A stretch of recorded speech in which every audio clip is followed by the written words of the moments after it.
Buenas tardes, chicos. Hola, profe. Hola, buenas tardes. ¿Alguno entiende qué significa que me está poniendo acá la máquina?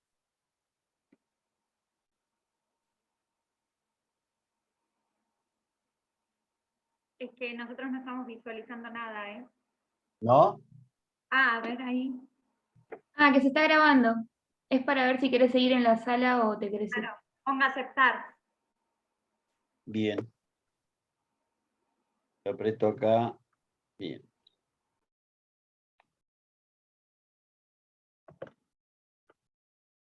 Bien. Porque antes no me lo ponía ese cartel. Sí, no, es Algo nuevo. nuevo. Ah, ¿es el problema nuevo? con la computadora también pregunta, sí. Ah, bien. Bien. Perfecto. Bueno.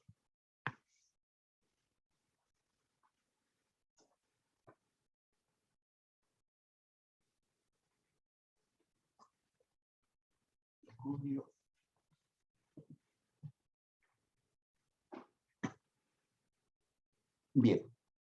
Bueno. Vamos a continuar con medidas cautelares.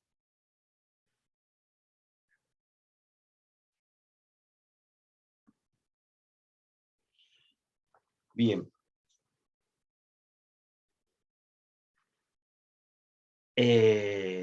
Bueno, hoy vamos a analizar cuáles son fundamentalmente los presupuestos que habilitan o que tornan viable el dictado y la traba de las medidas cautelares. Generalmente se habla en general que 3 son los presupuestos que deben cumplirse para el dictado de una medida cautelar. Después vamos a ver que en realidad hay 2 presupuestos que son, por así decir, presupuestos de admisibilidad, y otro sería un presupuesto de ejecutabilidad de la medida. Es decir, 2 presupuestos son los que uno tiene que acreditar para que el juez admita la medida cautelar.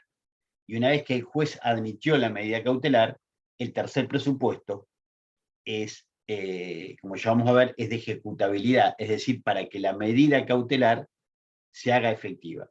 Pero usted cuando digo, ¿cuáles son los presupuestos que tornan viable para el dictado de una medida cautelar y cuáles son los que se tienen que reunir? Ustedes tienen que hacer referencia, se requieren 3 presupuestos. Estos 3 presupuestos son la verosimilitud en el derecho, el peligro en la demora y la prestación de una contracautela por parte de quien requiere, o sea, del beneficiario de la medida cautelar. Lo que si quieren ahí pueden aclarar, es decir que acá lo que podemos decir y aclarar que son 2 presupuestos, si bien son 3, 2 son de admisibilidad, que es la verosimilitud en el derecho y el peligro en la demora, y uno es de ejecutabilidad, es decir, una vez otorgada la medida cautelar, porque se acreditó la verosimilitud en el derecho y el peligro en la demora, el tercer presupuesto es para hacerla efectiva, es de ejecutabilidad, es decir, se tiene que prestar una contracautela por parte de el beneficiario de esa medida, como conforme lo establece el 199, creo que es del Código Procedimental, en cuanto dispone que la medida precautoria solo podrá decretarse bajo responsabilidad de la parte que lo solicitare, quien deberá dar caución por los daños y perjuicios y costas que pudiera ocasionar en caso de haberla pedido sin derecho. Entonces, reitero, cuando les digan, 3 son los presupuestos. 2 serían de admisibilidad y el otro de ejecutabilidad, es decir, para poderla efectivizar, para poderla trabar. Puede ser que a ustedes acreditaron los 2 primeros presupuestos, que son los de admisibilidad, o sea, acreditaron cuál es la verosimilitud en el derecho y el peligro en la demora, pero después no prestan, no cumplen con el tercer recaudo, que es la contracautela, y por más que el juez se la haya ordenado, no la van a poder hacer efectiva. ¿Está? Bueno, ¿Qué significa la verosimilitud en el derecho? La verosimilitud en el derecho, o también llamada o en el derecho romano como fumus bonis iuris, significa humo de buen derecho, o sea, una apariencia de buen derecho. ¿Qué quiere decir esto? Que cuando ustedes piden una medida cautelar, lo que tienen que acreditar que existe una cierta apariencia de que el derecho la asiste, una cierta probabilidad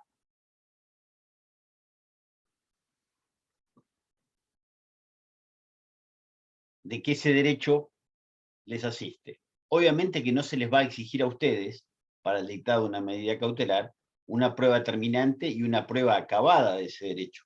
Porque ello, como yo les dije en la clase anterior, necesariamente esa prueba terminante y esa prueba acabada del derecho se va a obtener recién después de transitado todo el proceso y mediante el dictado de la sentencia definitiva. Ahí recién se va a determinar que a ustedes realmente les existe una prueba terminante y acabada del derecho que reclamaban. Por lo tanto, en este estadio, o sea, al momento de pedir una medida cautelar, ustedes solo tienen que acreditar este humo de buen derecho, esta cierta apariencia de que el derecho le asiste.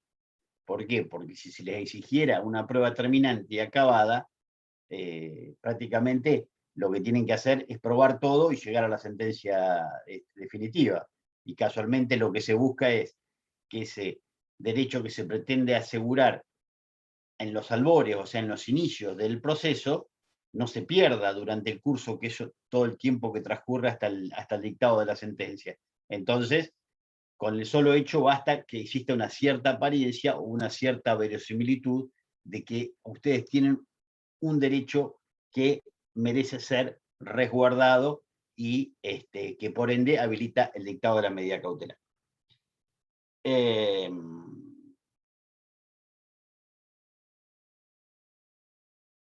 Después, el otro presupuesto, como bien dijimos, es el peligro en la demora. Es decir,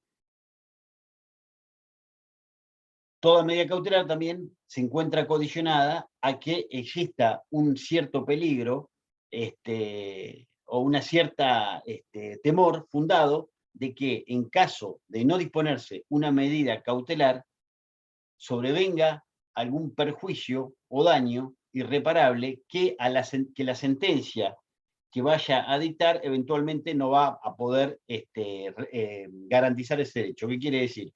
Que durante todo el tiempo que transcurre entre el inicio del proceso o durante la sustanciación de la pretensión hasta el dictado de la sentencia, puede ser que exista un peligro inminente de que la situación varíe, la situación de hecho o de derecho existente, y que la sentencia oportunamente a dictarse en el momento procesal oportuno se turne de cumplimiento ilusorio o imposible.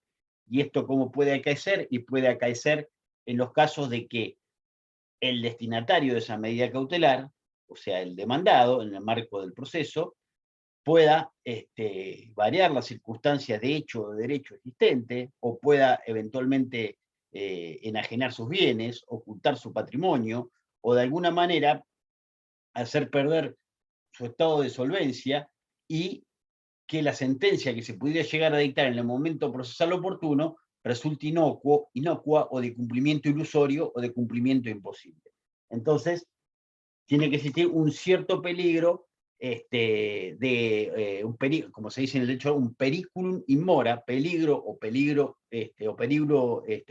in mora, de que el transcurso del tiempo pudiera llegar a determinar en tardío el pronunciamiento judicial definitivo.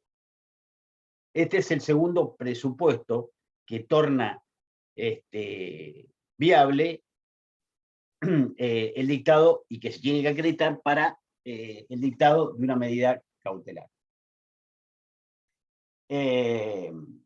A ver.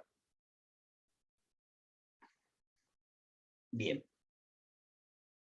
Acá dijimos los dos entonces que estaban los dos presupuestos. La verosimilitud del derecho, o fumus bonis iuris, según las palabras del derecho romano, o humo de buen derecho, y el periculum in mora, o peligro en la demora, que es el otro recaudo. Estos están en razón de, ¿cómo puedo decir?, una relación proporcional. A mayor verosimilitud en el derecho, menor es la exigencia del peligro en la demora. A mayor peligro en la demora, mayor debe flexibilizarse la verosimilitud en el derecho. ¿Bien?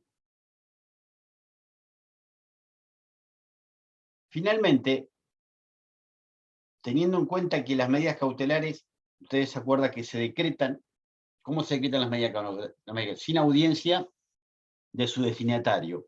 ¿Esto qué significaba? ¿Recuerdan ustedes? Que no se le corre traslado a la otra parte, sino que el juez las dicta a pedido de una de las partes.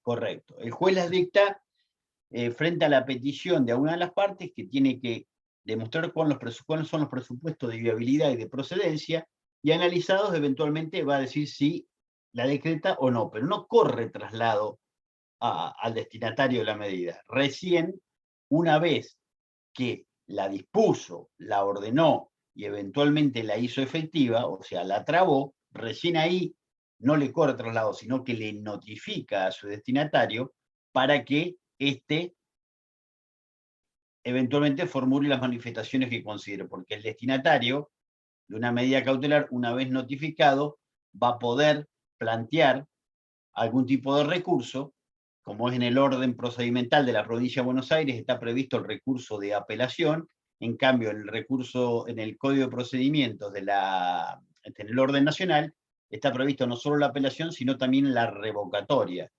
Y en cierta medida está bien que esté previsto. Y acá también pretorianamente se viene admitiendo. ¿Por qué? Si nosotros miramos a una medida cautelar, a la resolución que acoge una medida cautelar, por su naturaleza, por su esencia, es más asimilable a una providencia interlocutoria que a una providencia simple. Pero si vamos y nos vamos a temas que ya vimos con anterioridad, cuando veíamos resoluciones judiciales, las providencias simples, ¿cuáles eran? Aquellas que se decretaban sin previa sustanciación, ¿se acuerdan? Esa era una providencia simple, la que se dictaban sin que lo acordaban cuestiones de mero trámite o propendían al avance del proceso y se ordenaban sin previa sustanciación. Una medida cautelar, podemos decir, que no es precisamente una medida que propende al avance del proceso y que ordena acto de mero trámite, tiene muchísima más trascendencia. Pero sí, en cuanto a su dictado, se resuelve sin previa sustanciación. Entonces podemos decir que es una providencia simple. De allí que, en cuanto, yo lo que considero, en cuanto a los recaudos de que reúne una medida cautelar para su dictado, como se decreta sin previa audiencia a la contraria, podemos decir que es una providencia simple. Ahora bien, en cuanto al contenido que tiene y lo que resuelve, es más asimilable a una providencia interlocutoria.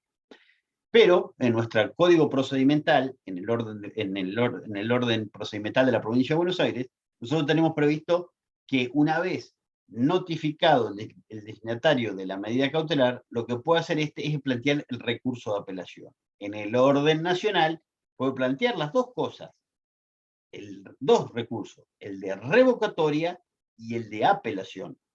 ¿Bien? Entonces, en algunos casos, y acá en forma pretoriana, y por aplicación, digamos, del código también, del código de lo dispuesto por el Código de Nación, también se admite el recurso de revocatoria con el de apelación en subsidio. ¿Está? Que seguramente lo estarán viendo con el doctor Verdi, me parece.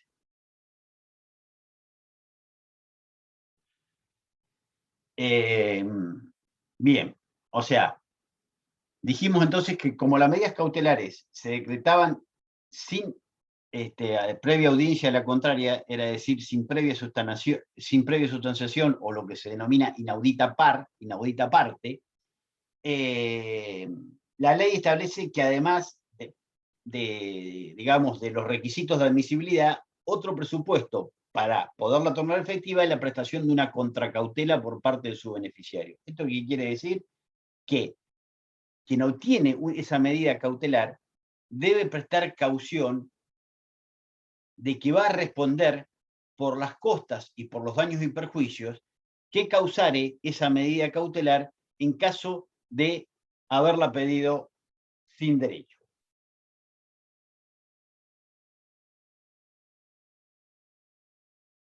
Es decir, cuando lo ha pedido en forma abusiva, como dice, a ver, el artículo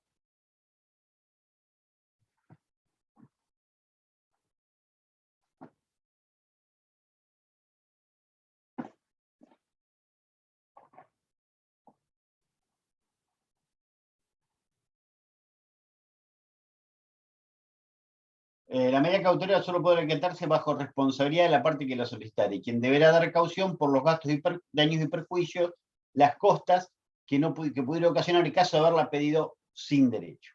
Esto es lo que dice el Código de Provincia. En cambio, el Código de Nación dice que la medida precautoria solo podrá decretarse bajo responsabilidad de la parte que lo solicitare, quien deberá prestar caución por los costas y por los daños y perjuicios que pudiera ocasionar en caso, perdón, eso era el Código de Provincia, en caso de haberla pedido sin derecho. En cambio, el Código de Nación establece que,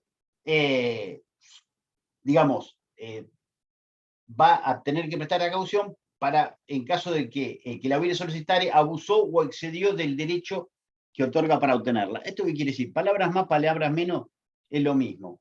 En ambos ordenamientos procedimentales siempre se tiene que prestar una contracautela, o sea, una caución por parte del beneficiario de la medida cautelar. No obstante ello, lo que quiere decir que si ustedes pidieron una medida cautelar y después la demanda fue desestimada, no significa que en forma automática ustedes ya tienen que responder por los daños y perjuicios que le ocasionaron a la contraria por la traba de esa medida. ¿Bien? Esto quiere decir que no es un criterio automático, que por el solo hecho de que ustedes trabaron una medida cautelar, por ese solo hecho, si pierden el juicio, van a tener que pagar los daños y perjuicios a la contraria. Esto es un supuesto de responsabilidad subjetiva. El Código de Provincia parece que dijera lo contrario, parece que al decir que en caso de haberla pedido sin derecho, parece que al tener una sentencia adversa, ya significa que uno la pidió sin derecho. ¿Bien?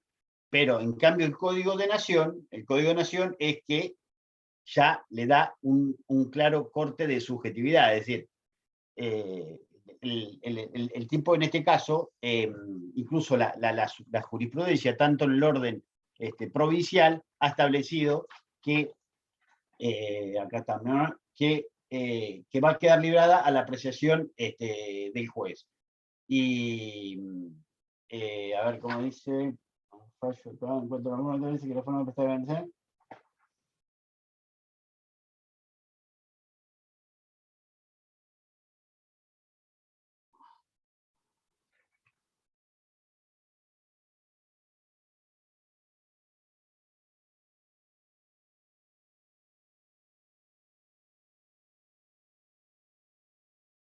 Bien, exacto. O sea, lo que establece es la responsabilidad subjetiva en el caso de las medidas cautelares.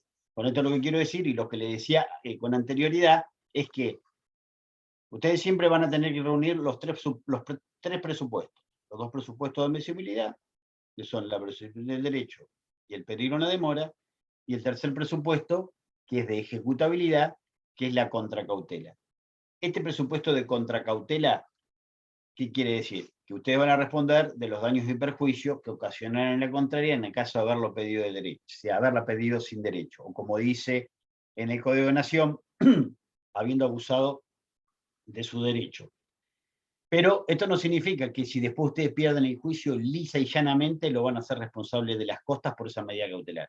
Para ello, el juez va a evaluar en el momento procesal oportuno, a través de un incidente o un proceso sumario, y a pedido de la contraria, es cuál fue la conducta que ustedes tuvieron a la hora, ¿no es cierto?, de pedir esa medida. Si en cierta medida, cuando ustedes recurrieron a ese dictado, actuaron de una manera engañosa o, digamos, falseando determinadas circunstancias y con ello obtuvieron de una medida cautelar como para, en cierta medida, apretar a la otra parte para obtener un acuerdo o lo que fuera, en este caso, el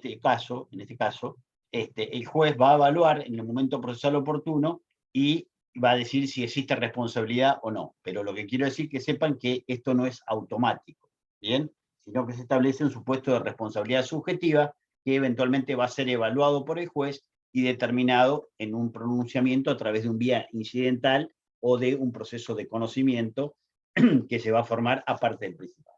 Bien. Contra cautela, bien.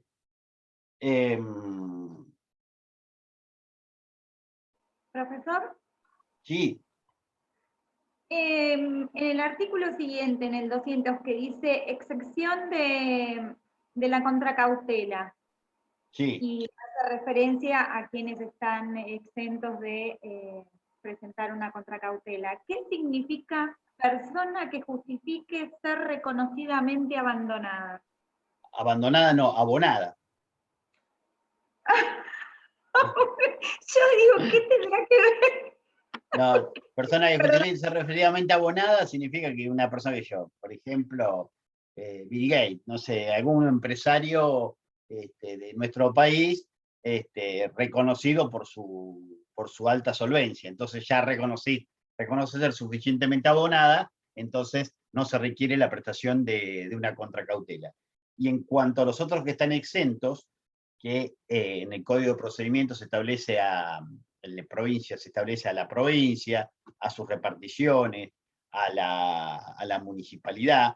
En estos casos es porque, yo siempre digo, esto era en épocas de antes, ahora ya no es así. Cuando se redactó el código puede ser porque se estimaba que el Estado provincial, el Estado municipal, cualquiera de sus reparticiones, se presumen que son personas con suficiente solvencia como para responder por los daños y perjuicios. Entonces, esta contracautela quedaban exentos de esta contracautela. En las épocas actuales dista mucho esto de ser de cuando se redactó el código. Quizá al ver un juicio contra el Estado es más problemático que contra un juicio contra un particular. Pero bueno, actualmente está en el código y el Estado provincial, sus reparticiones y el Estado municipal están exentos de prestar la contracautela. Lo mismo que las personas que justifiquen ser reconocidamente abonadas, como es el caso que vimos recién, que una persona de reconocida solvencia, y también aquel que actuara, dice, con beneficio de litigar sin gasto, lo cual es lógico. Si una persona, ¿me entendés?, tuvo que promover un juicio de beneficio de litigar sin gasto para poder precisamente litigar sin tener que solventar los costos que un proceso irroga o conlleva, sería contraproducente exigirle a esa persona que tuvo que recurrir a pedir un beneficio de litigar sin gastos para poder litigar, que se le exija una contracautela. Si no tiene para litigar, menos va a tener para prestar una contracautela. ¿Está claro? Bueno. En cuanto a los tipos de contracautela, tenemos tres tipos: la real, la personal y la juratoria. La real es la más, por así decir, la más gravosa, pero a su vez la más efectiva. ¿Por qué? Porque si yo presto si el juez me exige una caución real y la tengo que prestar, la responsabilidad por las costas queda más palpable. ¿Por qué? Porque ¿cómo es la caución real? Y la caución real que se te pueden exigir es mediante la traba de un embargo sobre un bien de tu propiedad, una prenda, una hipoteca, el depósito de valores, el depósito de fondos en una cuenta judicial. Es decir, yo que pido una medida cautelar, el juez como contracautela me pide a mí una caución real. ¿Esto qué es? Que a su vez deposite plata en una cuenta judicial, trabe un embargo sobre un bien inmueble, constituye una hipoteca, una prenda o algo. Sí, pero ¿cómo? Si yo estoy pidiendo una medida cautelar, sí, bueno, pero vos estás pidiendo una medida cautelar sobre el patrimonio del demandado. Lo que el juez te está diciendo, yo te la doy, pero te pido que prestes como contracautela por los daños y perjuicios que le pudiera ocasionar a esa persona que vos le estás pidiendo la traba o un embargo, que preste como contracautela una caución real. Es decir, que deposites en una cuenta judicial X suma de dinero, que prestes un aval bancario, que traes un embargo sobre un bien de tu propiedad, y esto generalmente en la práctica es lo menos casos que se da. Generalmente el juez exige una caución juratoria cuando existe una apariencia, una verosimilitud del derecho muy débil, muy efímera. Entonces, como si yo te voy a dar la medida cautelar a vos que estás pidiendo, pero a mí acá hay algo que no me huele bien, no me gusta, no estoy muy convencido, y como un caso de duda te tengo que por ahí dar la medida cautelar para que vos no te sientas en cierta medida, o que después se demuestre que efectivamente tenés el derecho y pierdas de hacer efectiva la sentencia, yo te la voy a dar, pero te voy a condicionar y te voy a poner como condición que prestes como contracautela una caución real, que deposites X suma de dinero en una cuenta bancaria, judicial, que va a quedar depositada a las resultas de la tramitación del juicio, una hipoteca que constituyas, una prenda, o el depósito de valores. Bien, eso es una caución real. Generalmente es a mayor verosimilitud, menor exigencia en cuanto a la contracautela. A menor verosimilitud, mayor exigencia en cuanto a la contracautela. ¿Está? ¿Se entendió eso? No me quedó claro bien lo de la juratoria, es cuando existe mayor No, bueno, verosimilitud en el eso después derecho. ahora vamos a ver la personal y la juratoria. Y entonces, habré escuchado mal, perdón. La que hablamos hasta ahora es la caución, si dije caución, bueno, lo que pasa es que todos son contracautelas. Una es caución real y la otra es caución juratoria. La caución real es esta, que yo le digo, depósito de dinero, embargo sobre un bien, pero que les quede claro, quien está haciendo ese depósito en dinero, quien está haciendo ese embargo sobre un bien, quien está constituyendo una hipoteca o una prenda o lo que fuera, es el mismo que está pidiendo la medida cautelar. ¿Está? Pero es al solo efecto de responder por los daños y perjuicios que ocasionare a la otra parte. Es como una contracautela, nada más. ¿Bien? Cuando mayor es la verosimilitud en el derecho, menor es la exigencia en la contracautela. Por lo tanto, cuando menor es la exigencia en la contracautela, se puede pedir simplemente, o el juez ordena, una caución juratoria, que era lo que vos me decías recién, que la caución juratoria es simplemente que vos, anteriormente, ¿cómo era? Anteriormente, cuando el expediente era por papel, el juez ordenaba una medida cautelar, por ejemplo, disponía un embargo preventivo y disponía de conformidad con lo normado por el artículo 209, dispongo, habiéndose acreditado la verosimilitud del derecho y peligro en la demora, dispongo como medida cautelar la traba de un inmueble, la traba de embargo sobre un inmueble, sobre el siguiente bien inmueble denunciado por el acreedor. Circunscripción, sección, manzana, debiéndose librar oficio al registro de la propiedad inmueble. Previa caución juratoria que deberá prestar el beneficiario en la sede de juzgado. Entonces, uno que tenía que hacer, iba con el oficio y se le ponía un sello en el expediente donde el abogado que era apoderado, o si no, el patrocinado, iba y firmaba en el expediente y decía simplemente me hago responsable de los daños y perjuicios por la medida cautelar.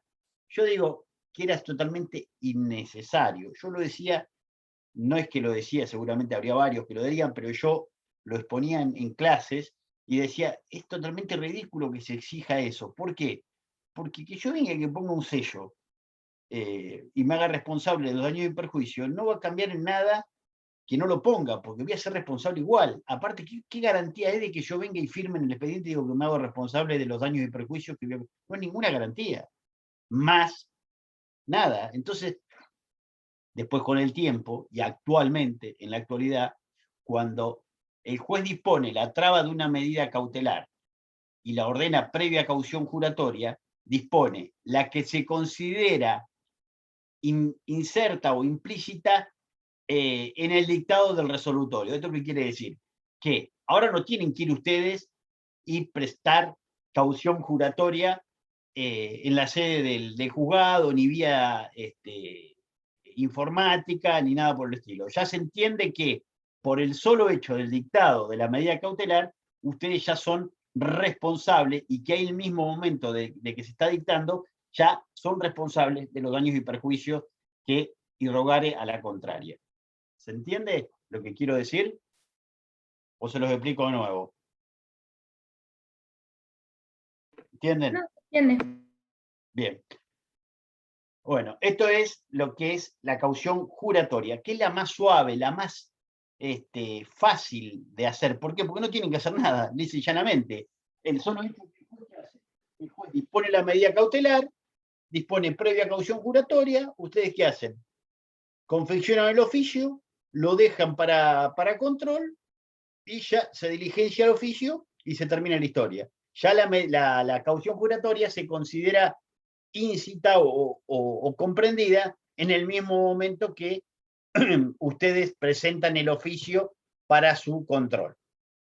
Ahora, si el juez le exige la prestación de una cautela de naturaleza real, como las que vimos anteriormente, previo a trabar la medida, ustedes tienen que cumplir con esa caución real. Es decir, depositar la plata, trabar el embargo, constituir una prenda, una hipoteca o lo que. Lo mismo ocurre, que es el otro tipo de caución, o del otro tipo mejor de contracautela, que es la fianza personal. La fianza personal es la que se presenta mediante una fianza que presta un tercero o el aval que presta un tercero, que son personas jurídicas o personas físicas, que incluso pueden ser instituciones bancarias o personas de reconocida solvencia. Es decir, ofrecen un fiador, un aval de un tercero, en el cual dicen, esta persona, por ejemplo, un banco o tal persona que tiene acreditada solvencia, va a responder conjuntamente conmigo por los daños y perjuicios que ocasionare a la otra parte en el caso de haberla pedido la medida cautelar sin derecho. O sea, entonces tenemos tres tipos de contracautela. La caución real, que es la más gravosa y la más, a su vez la más gravosa, pero la más efectiva para el destinatario, o sea, para la otra parte.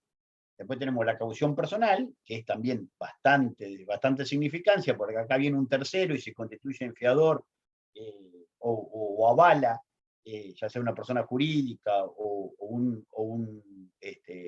una persona física, y se constituye en fiador de los daños y perjuicios conjuntamente con el beneficiario de la medida. Y finalmente tenemos la tercera, que es la caución juratoria, que es simplemente esa manifestación de que ustedes se hacen responsables de los daños y perjuicios que ocasionare la medida cautelar. En cuanto a la graduación, ¿bajo qué tipo de medida cautelar? ¿Cuál es el tipo de caución que va? Eso queda a criterio del juez. Y generalmente a mayor verosimilitud en el derecho, menor es la exigencia en la contracautela. ¿Está?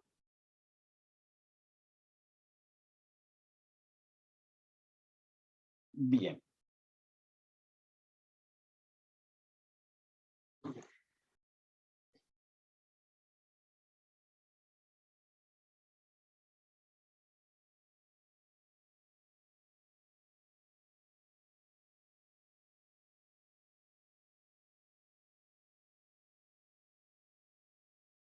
Me toca no olvidar. Bueno, después quienes están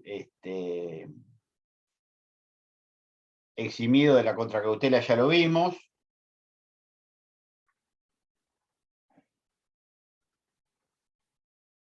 ¿Qué más queda?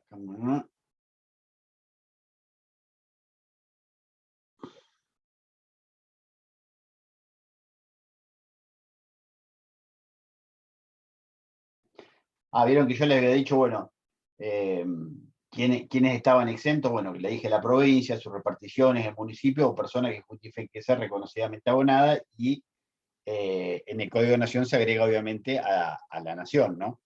Como exenta de prestar la contracautela. Y también se exime a quien goza de beneficio de litigar sin gasto. Ahora bien, el tema es, ¿quién está eximido? El que pidió un beneficio de litigar sin gastos. Entonces, el que lo obtuvo y tiene el pronunciamiento ya de acogimiento provisorio o de acogimiento definitivo, esto es una cuestión resuelta por la jurisprudencia y nuestra Cámara de Apelaciones departamental ha establecido que no basta con haber iniciado un incidente de beneficio, sino que lo que resulta es que mínimamente se hubiera otorgado el beneficio en forma preventiva. Bien, no es necesario que haya tenido en forma provisoria, no en forma definitiva, pero por el solo hecho de promover el beneficio y litigar sin gasto, no significa sine die que ya pueden válidamente obtener una medida cautelar y no prestar la contracautela. Tienen que tenerlo por lo menos otorgado en forma provisoria. Este es el criterio de la Cámara de Apelaciones de Mar del Plata. ¿Está? Bien.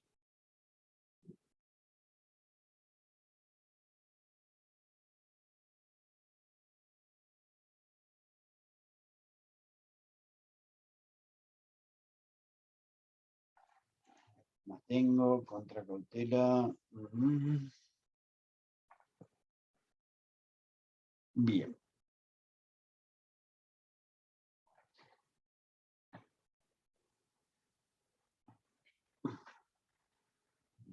En particular, quería ver si no me quedaba nada. Prioridad de coso.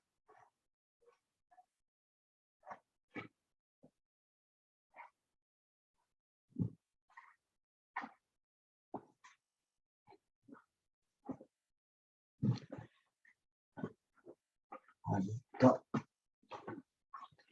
Ya lo vimos, los presupuestos recién. Bien, pedir una demora, otorgamiento de una caución. Bien, exención que lo vimos recién. Bueno, en cuanto a la caución, que lo que vimos recién, el código también establece que en cualquier momento del juicio, la parte contra la quien se hubiera hecho efectiva una medida cautelar, ¿no es cierto?, puede pedir que se mejore la caución probando sumariamente que esta es insuficiente. Y el juez resuelve previo traslado. ¿Esto qué quiere decir? Que si el destinatario de la medida cautelar demuestra, por ejemplo, que la caución por los daños y perjuicios que se prestó es insuficiente, o sea, se otorgó una caución juratoria, y él demuestra de que efectivamente acá corresponde otorgar mínimamente una fianza o eventualmente una caución real, puede en cualquier momento del juicio cuestionar ello y el juez va a resolver la orden de la mejora de esa contracautela previo traslado a la contraria. Bien, entonces vimos que dentro del Código Procedimental tenemos una serie de medidas cautelares que están expresamente regladas y expresamente previstas, como llámase el embargo preventivo, el secuestro, la prohibición de innovar, la prohibición de contratar, la inhibición general de bienes, la anotación de litis, la intervención judicial. Bueno, todas esas medidas están expresamente consagradas y previstas en la normativa procedimental. Bien, pero ¿qué pasa?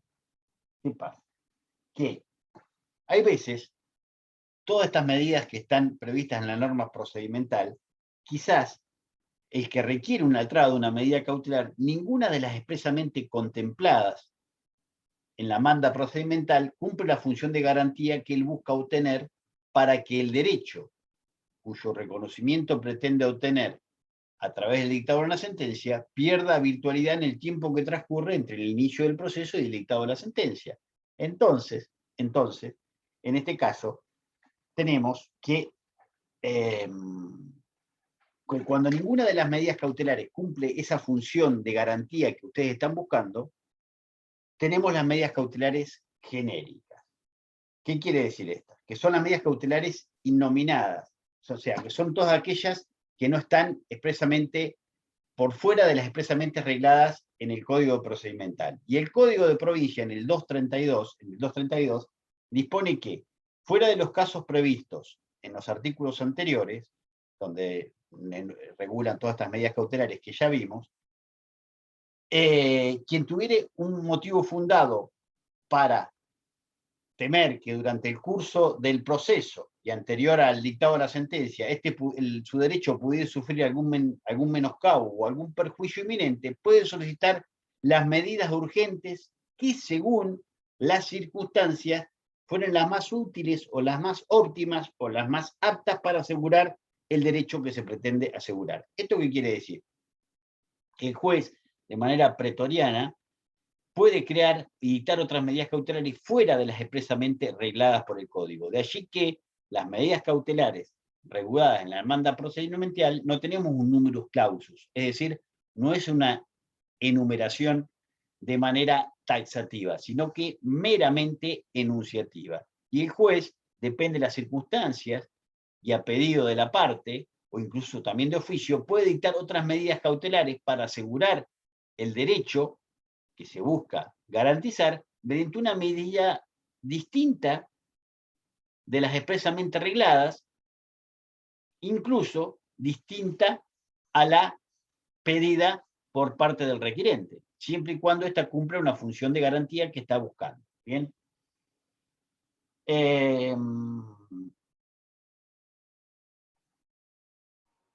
Para que se le va. Sí. No te escuché, Cristina. Ejemplo.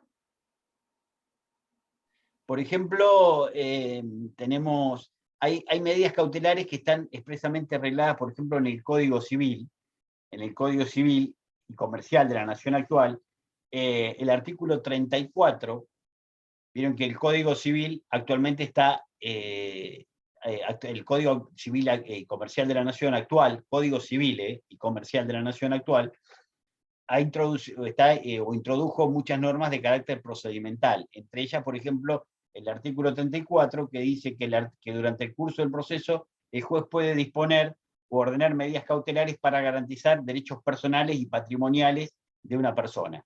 Bien, si ahí no dice cuál medida o que sean de las medidas expresamente establecidas en el código, sino que se refiere en general a cualquier tipo de medida que pretenda garantizar los derechos personales y patrimoniales de la persona. O sea que le da un abanico de posibilidades para que el juez pueda dictar cualquier tipo de medida cautelar. Otro ejemplo, o un ejemplo más caso, es en el supuesto de, no sé si es el 623 o por ahí del Código Procedimental, si alguno tiene el código ahí, que es el supuesto de daño temido, que cuando alguien tuviera el temor fundado, que con motivo de una obra que se estuviera ejecutando o que estuviera en ruina, mejor dicho, se pudiera desprender algún daño o perjuicio al inmueble lindero, se puede pedir entre ellos una medida de apuntalamiento. 623 me parece que puede ser, ¿no?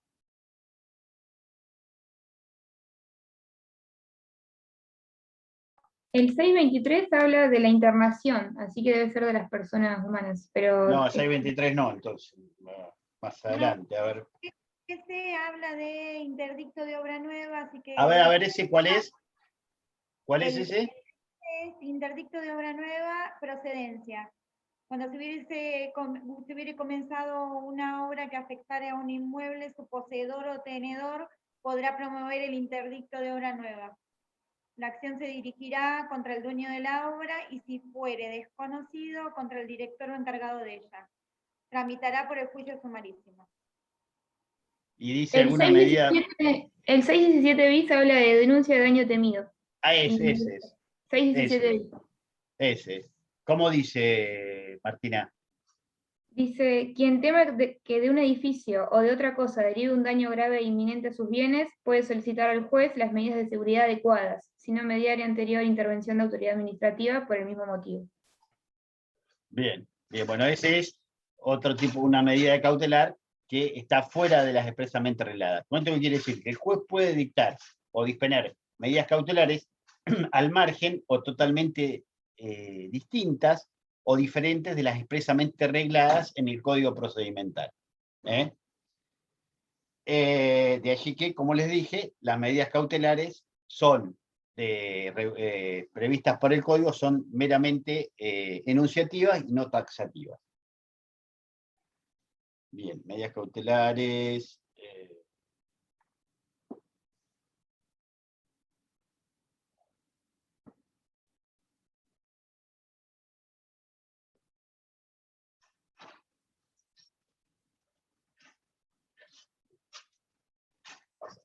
Me parece que ese que yo le dije, el 620 y pico, es en el Código de Nación. Que también está previsto la de... Yo no lo tengo acá, pero no sé si no es el Código de Nación. ¿Alguien lo tiene ahí?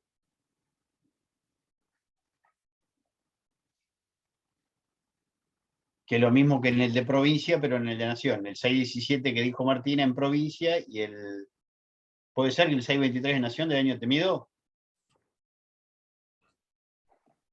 Sí, por lo que estoy viendo en el resumen que tienen en el archivo que hay en el campus, dice que es el 623 de Nación. Ah, bueno, entonces puede ser. Pero lo quería corroborar eso. Bueno, está. El bis es 623 bis Ah, de bien, Nación. bien. Bien, perfecto, perfecto.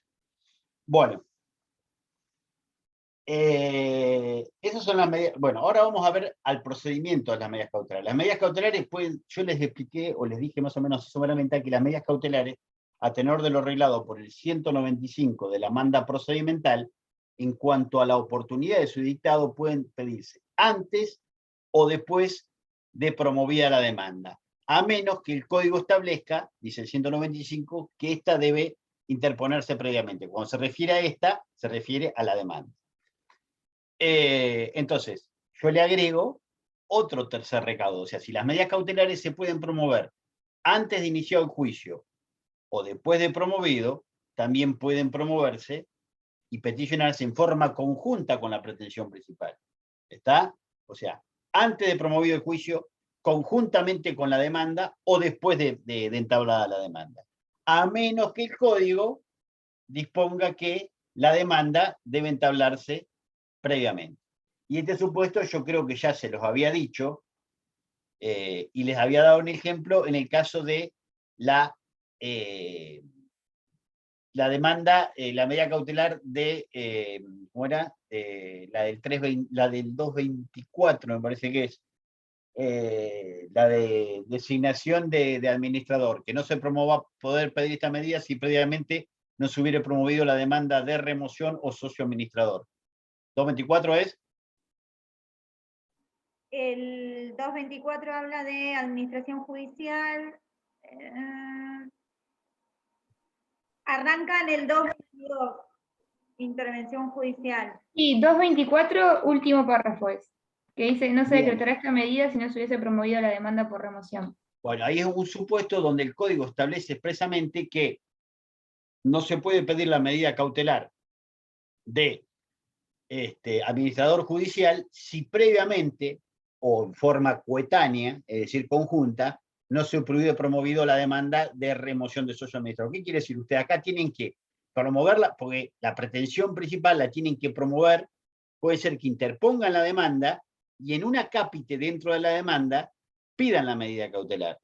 ¿Está? Generalmente, en los mayores casos, lo que se hace generalmente cuando uno plantea la demanda en un punto del escrito de demanda, en el mismo escrito, en una cápite, desarrolla la medida cautelar. Eso es lo que generalmente ocurre. Pero puede ser que ustedes estén tan necesitados de promover una medida cautelar y que necesiten un poquito más tiempo para promover la demanda, entonces pueden plantearla en forma previa. Entonces piden una medida cautelar en forma previa, demostrando todos los antecedentes de cuál es la medida cautelar que piden, cuál es el derecho que pretenden que asegurar y todo. Entonces la piden en forma anterior al inicio del proceso. Pero esto lo pueden pedir en la generalidad de los casos, que es la mayoría, salvo cuando el código establece que la pretensión principal, o sea, la demanda, se debe entablar previamente. ¿Está?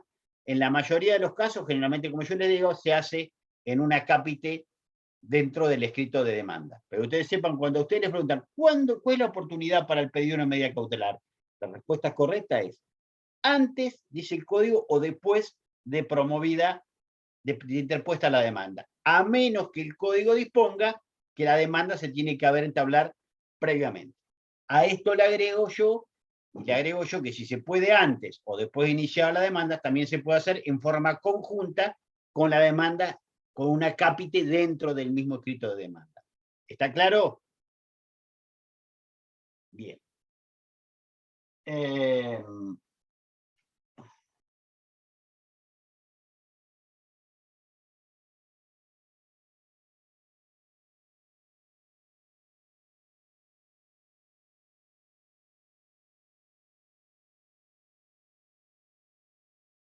Bien, son dictadas partes, bien.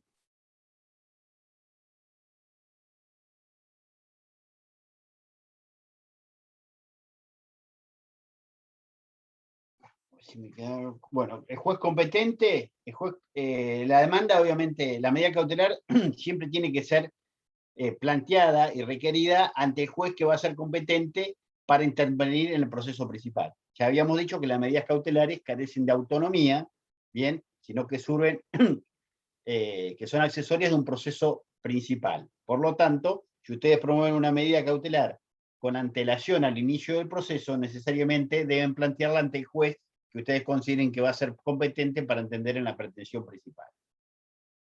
Por eso es que el artículo 196 del Código Procedimental establece que los jueces deben abstenerse de dictar medidas precautorias cuando advirtieren que conocimiento de la causa principal no resulta de su competencia.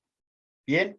Si el juez advierte que el conocimiento de esa pretensión de fondo que ustedes van a enarbolar o que enarbolaron no es de su competencia, debe abstenerse del dictado de una medida cautelar. No obstante ello, y sépanlo bien, que una medida cautelar dictada por un juez incompetente no la invalida si se fue dictada de conformidad a las previsiones, o sea, si fue dictada de conformidad a que se emitió el derecho, al peligro de la demora, se prestó la contracautela, o sea, se reunió todos los presupuestos viables para su procedencia. El hecho de que un juez que resulta incompetente dictó una medida cautelar, el solo hecho del juez de advertir su incompetencia o al haber sido requerido por otro juez que le hizo el planteamiento de la competencia y le pidió la remisión de las actuaciones porque él es el competente, esa medida cautelar que dictó un juez incompetente no queda invalidada, sino que se mantiene. Y una vez requerido, el juez deberá remitir las actuaciones al juez que resulte competente para entender en el proceso principal.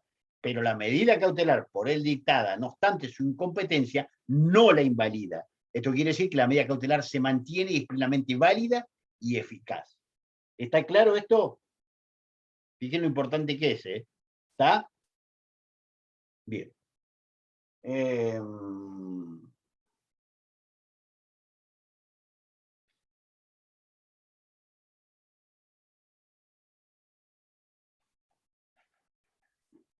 Queda acá.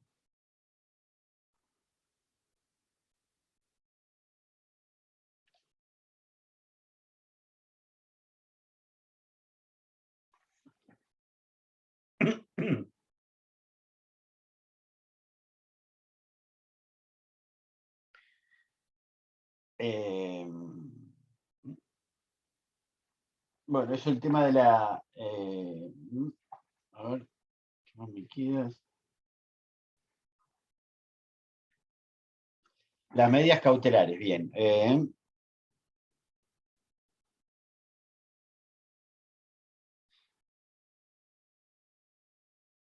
Quiero saber el tema de la notificación. Bueno, el tema de la notificación, una vez que la medida cautelar,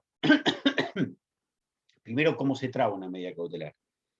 Una medida cautelar se va a trabar, depende de la naturaleza de los bienes. Si se trata de bienes inmuebles, una medida cautelar se va a trabar mediante el diligenciamiento de un oficio en el registro de la propiedad inmueble.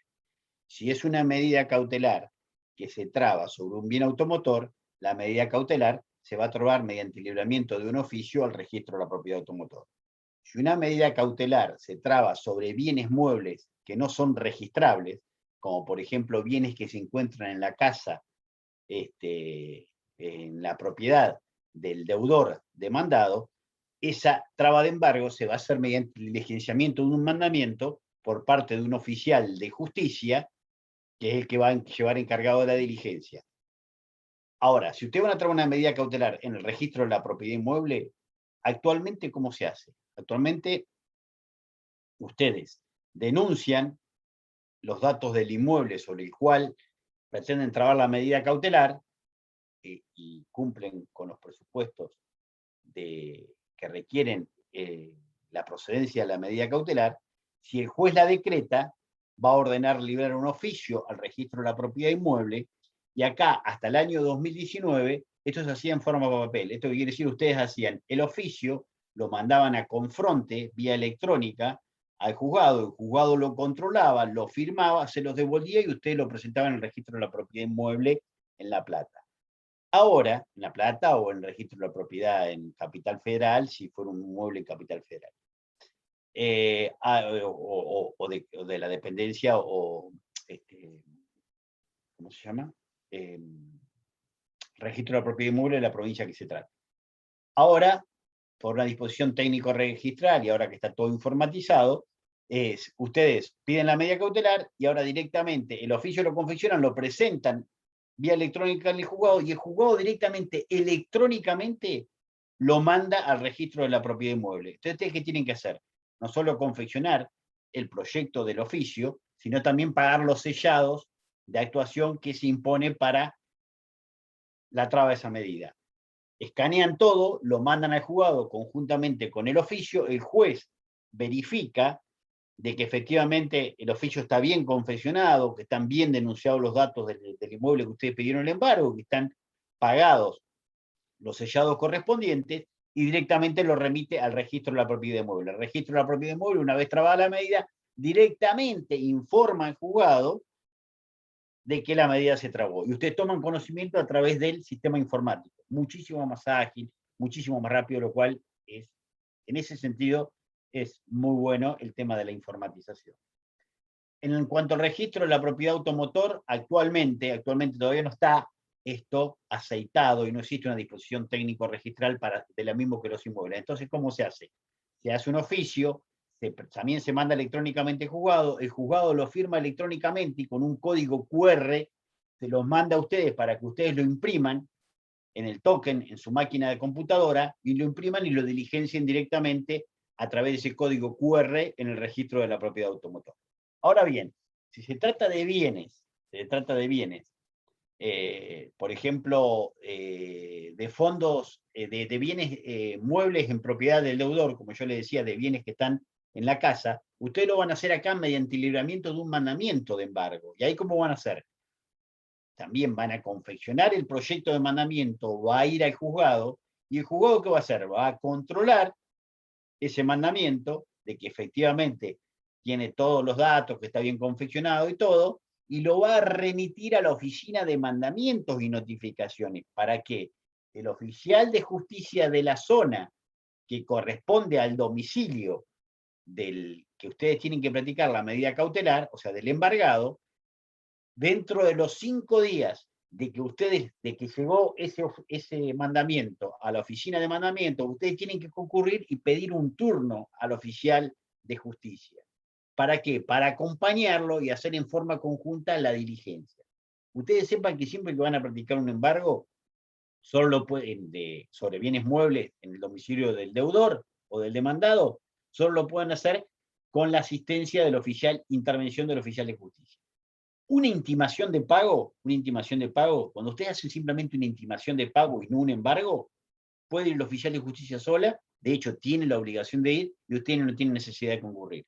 Ahora, si es una intimación de pago y embargo, o si es un oficio de un mandamiento de embargo exclusivamente, en este caso el oficial de justicia no va a hacer la diligencia si ustedes no van y piden el turno dentro del plazo de 5 días y coordinan con él la fecha que él les asigna para llevar a cabo la diligencia. ¿Está claro? ¿Qué pasa? Si pasan esos 5 días y ustedes no concurrieron a la oficina de mandamientos y notificaciones y no solicitaron el turno al oficial de justicia actuante, ese oficial de justicia va a proceder a la devolución de ese mandamiento al juzgado sin diligenciar porque nadie se apersonó a requerir el turno. En caso de que ustedes se apersonen y dentro del plazo de 5 días pidan el turno y lo consensúen con ese oficial de justicia, le va a decir, tal día me pasó a buscar por tal lado, o nos encontramos en tal lado, y de ahí van, y concurren al domicilio del deudor. Generalmente ese mandamiento de embargo contiene las facultades para requerir el auxilio de la fuerza pública y a su vez la asistencia de un cerrajero en caso de que el destinatario de esa medida cautelar se impidiere, no le permitiera el ingreso ni llevar a cabo la medida. Entonces, en caso pueden concurrir con la policía y con el auxilio de un cerrajero.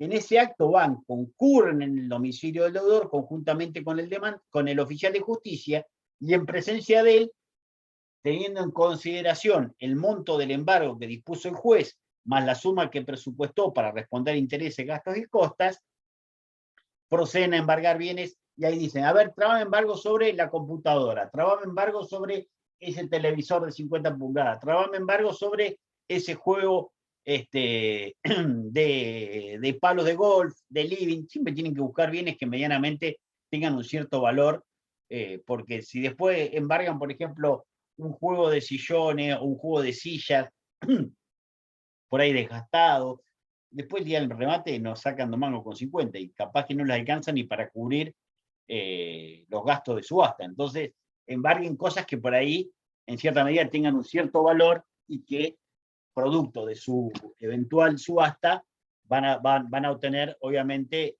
el cobro de su crédito. Si no, directamente la diligencia no carece de mucho sentido.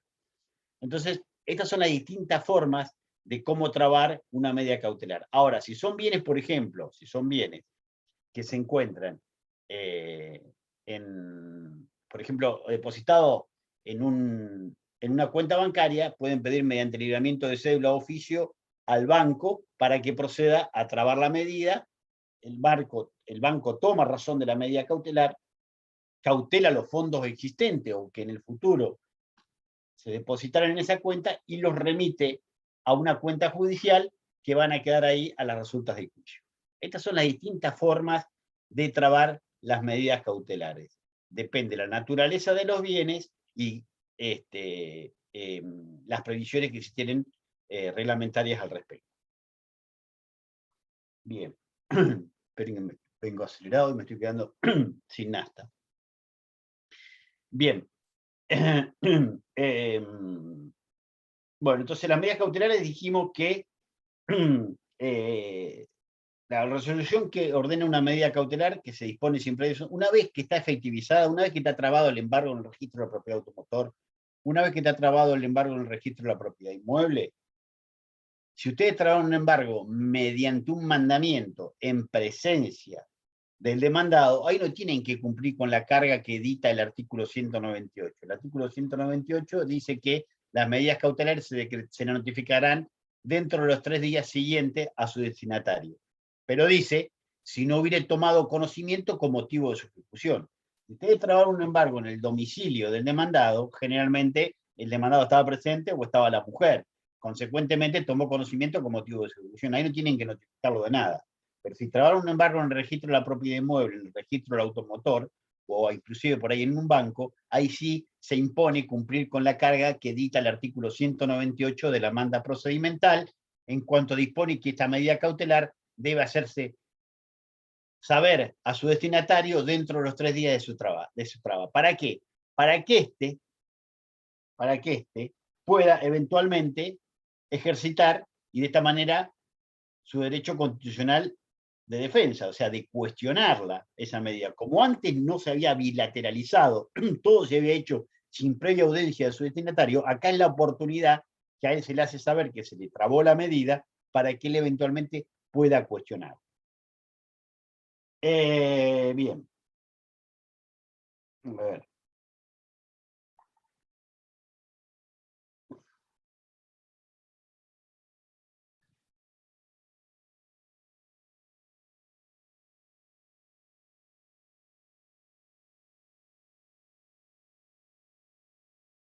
Bueno, dijimos que una medida cautelar, el destinatario, eso se los dije hoy, y que les quede bien grabado, que el artículo 198 dispone que la providencia que admitiere o denegare una medida cautelar, dice, será apelable.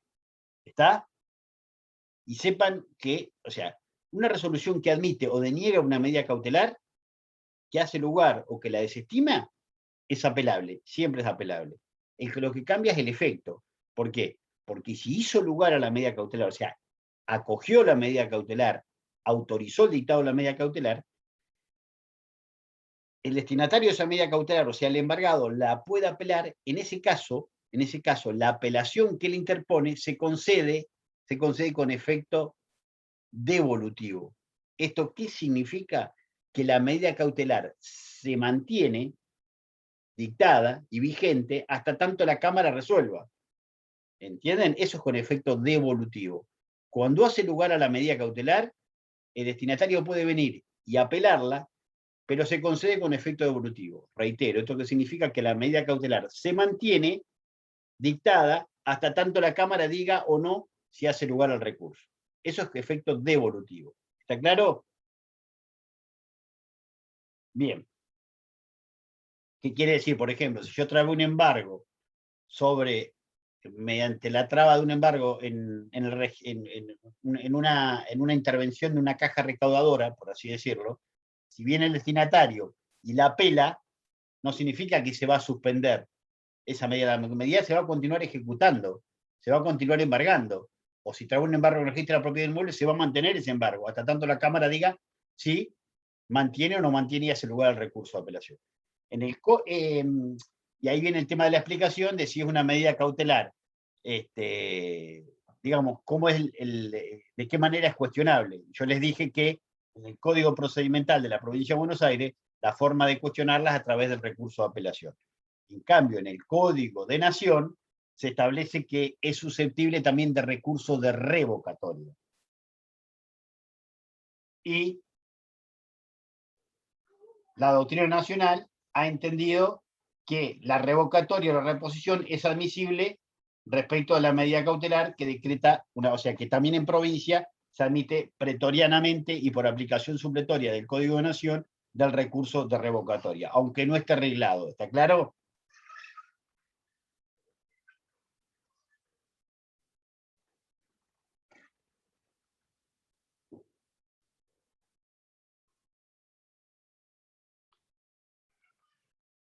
En conclusión, la resolución que dispone una medida cautelar, ¿cómo puede ser impugnada? Según el Código de Provincia, mediante recurso de apelación. Según el Código de Nación, mediante revocatoria o de apelación. Por aplicación de la jurisprudencia y la doctrina, en la provincia también se admite la revocatoria. ¿Está? Entonces, ¿cómo puede ser cuestionada una medida cautelar?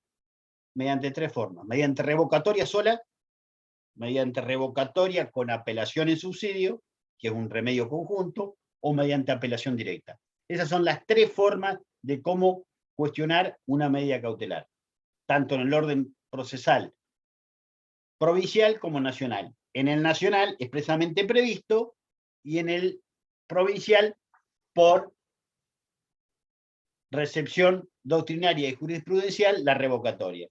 ¿Está claro?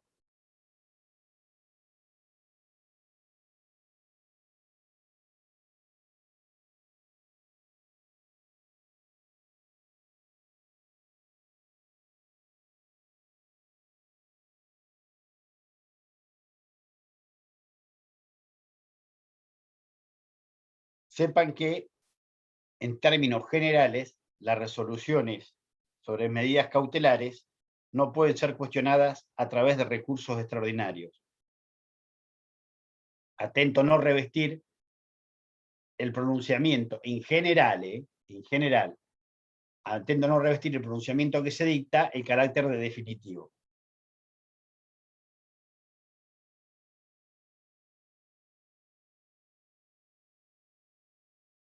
Después vamos a ver cuando es distinto si en el caso de una medida autosatisfactiva o algo que puede llegar a tener alguna connotación de naturaleza definitiva y puede ser cuestionado a través de algún recurso extraordinario.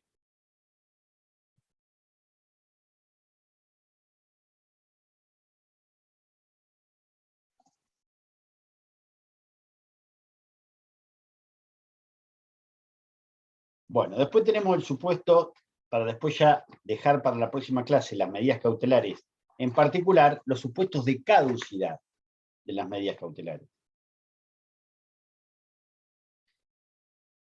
Tanto el Código de Procedimiento en el orden provincial como en el orden nacional establece que la medida cautelar, si es solicitada antes de deducida la demanda, va a caducar si dentro de determinado lapso no se inicia el proceso principal.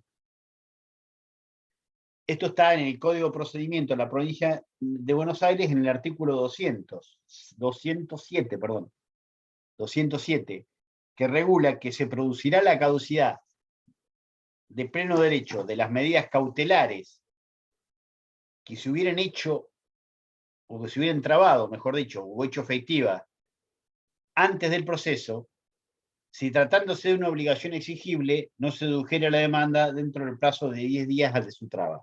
¿Qué quiere decir? Si ustedes plantearon una medida cautelar con anterioridad al inicio del proceso, la hicieron efectiva, y una vez que la hicieron efectiva, dentro de los 10 días siguientes, tratándose de una obligación exigible, no promovieron la pretensión principal, caduca de pleno derecho la medida cautelar.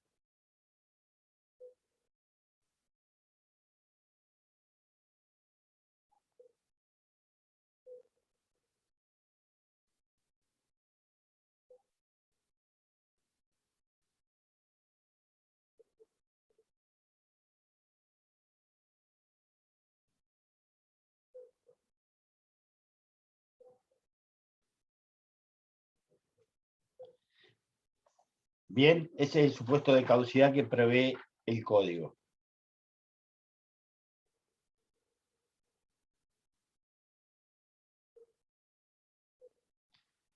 Bien. ¿Qué más me queda? Bien, no, y ya la próxima clase ya vamos a entrar a ver las medidas cautelares en particular, o sea, el embargo preventivo, el secuestro, la inhibición general de bienes, la prohibición de contratar, la prohibición de innovar, la anotación de litis, y también tenemos que ver las medidas cautelares, la medida autosatisfactiva, la tutela anticipada, que también nos queda pendiente. Respecto a esto, ¿les quedó alguna duda? Profesor, acá el último párrafo del 207 dice que en el caso de que por algún motivo yo no haya podido iniciar la demanda, Sí. busca la medida, no sé, interpongo otra vez la demanda, pero ya no puedo por la misma causa del juicio volver a pedir una medida cautelar. Perdí. Correcto.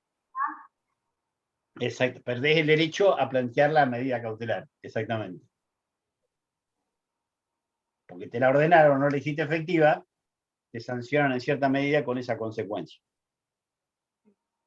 Eso lo dice el 207, última parte, ¿no? El último párrafo. Al final. Dame un segundito, a ver. Vamos a cargar 207.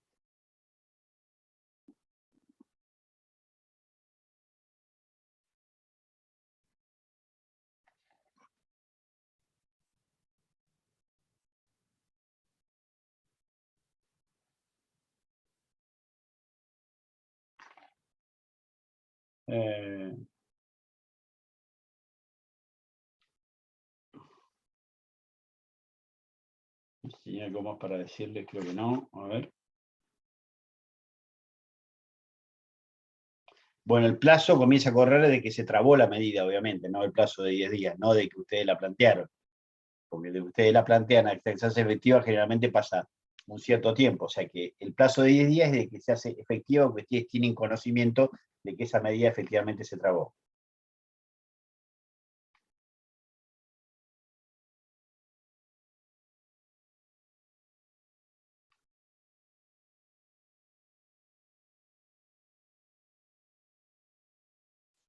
Bueno, acá no tengo más nada. Bien, ¿alguna otra pregunta, chicos? Profe, yo tengo una duda, pero no tiene nada que ver con esta clase. Sí. Otra clase. Estamos viendo títulos ejecutivos, ¿no? Sí. Vimos que las expensas ordinarias son un título ejecutivo. Sí. Ahora, después de la clase yo me puse a mirar porque tenía una duda con respecto a los barrios privados y a los clubes de campo. Sí. Y lo que busqué, me parece que ahí es donde está, porque por lo que me estoy confundiendo, es cuando están conformados como una simple asociación o como una sociedad anónima, ¿no? donde si no están bajo el régimen de propiedad horizontal, por más de que tengan un certificado de deuda de la expensa, de la deuda de expensa ordinaria, no conforma un título ejecutivo, sino que tiene que ir por un proceso, por una vía ordinaria. Correcto. Y es porque a los espacios comunes le dieron, o sea, se conformó un derecho real de, ¿cómo se llama?, de servidumbre. ¿Es por eso o es porque no está conformado bajo las normas de propiedad horizontal? No te sabría decir bien el fundamento, sinceramente, pero considero que el tema de la... No, es porque no está sometido al régimen de propiedad horizontal y por lo tanto, al no tener esa inscripción y todo ese trámite expresamente previsto por la ley de propiedad horizontal, no los habilita y los deja fuera. Yo considero que viene por ese lado, pero no te lo quiero dar una verdad absoluta. Sí, había encontrado eso, inclusive creo que hay un plenario de la provincia de Buenos Aires, pero no me acuerdo, porque había distintas posturas de la Cámara, uno que decía que había que utilizar la analogía del código, y otro decía que si no, y otra parte decía que si no estaba estipulado, el nuevo Código Civil y Comercial no los menciona, y no hay una ley específica, y la ley de propiedad horizontal tampoco integra barrios. No le es aplicable. Claro. Entonces decían que por eso tampoco podía ser considerado un título ejecutivo. Sí, yo creo que ese es un fundamento más que válido, ¿sí? Sí, no me cabe duda. Porque en su momento en Reales, yo recuerdo que habían hecho la mención de Rumenco, pero yo no sé si Sí. Rumenco es una asociación, una simple asociación o sociedad anónima.